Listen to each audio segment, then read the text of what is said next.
Hillary Clinton spoke out about the threat to the 2024 presidential election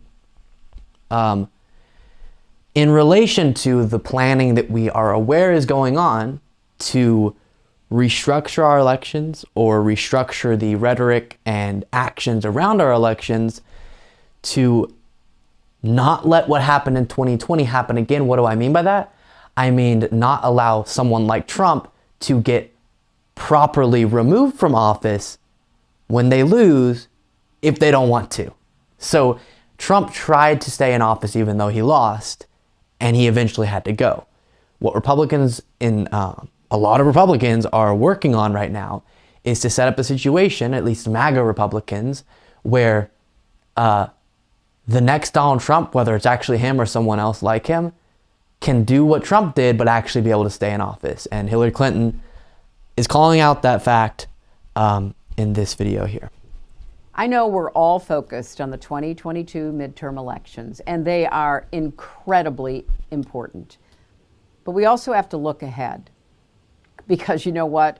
Our opponents certainly are. Right-wing extremists already have a plan to literally steal the next presidential election. And they're not making a secret of it.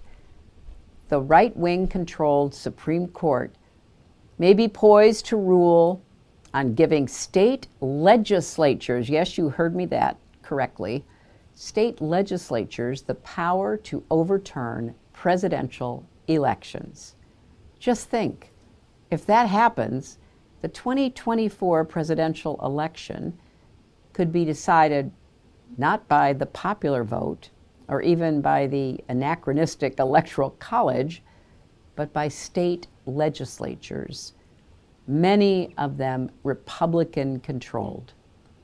But there's also good news in the face of this very real threat to democracy. Indivisible has launched Crush the Coup to make sure... Okay, then she goes on to talk about the organization I think she's advocating on behalf of there. But Hillary Clinton has her problems, but I think she's, 100% accurate there.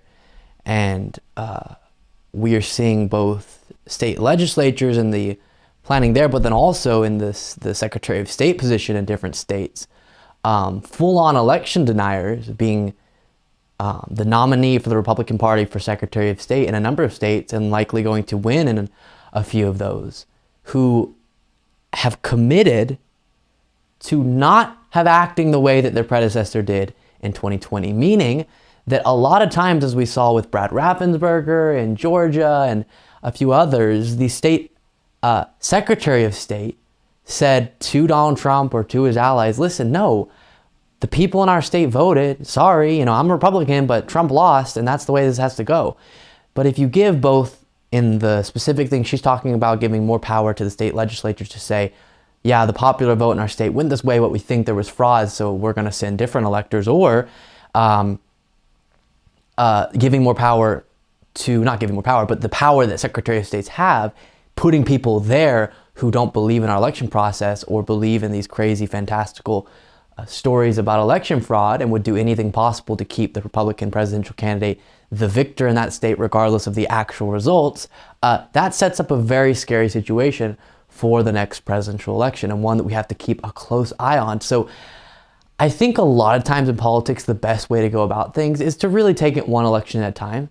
Not this time, not right now. We need to be thinking 2024, 2026, 2028, and figuring out how do we shore up our institutions, our election processes, as well as advocate on behalf of good candidates so that we don't end up completely losing our democracy. Because Trump tried and failed. Imagine if someone tries and succeeds. That's very scary. So the other thing this highlights is Republicans and even independents who are going into these midterms and deciding to vote for the Republican Party.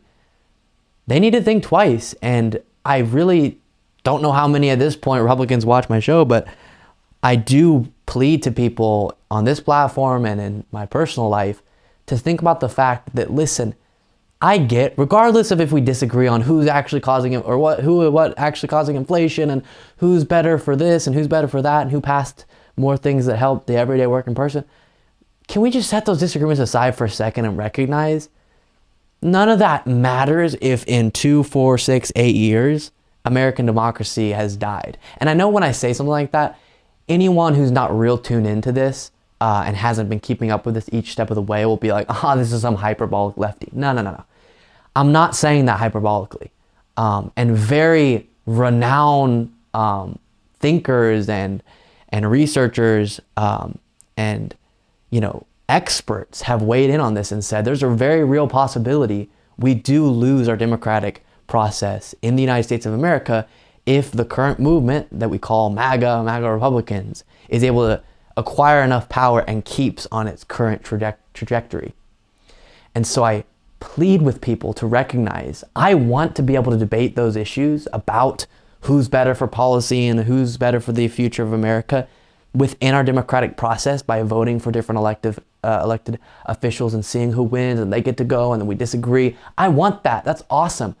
But we won't get to do that if we don't even have a process to go through, if our process is broken down so significantly that it's worthless. And that is what we're headed towards if there are actual people in power and actual systems being put in place that would enable someone to stay in power regardless of the election results. So important stuff going into this midterm election and the 2024 presidential election.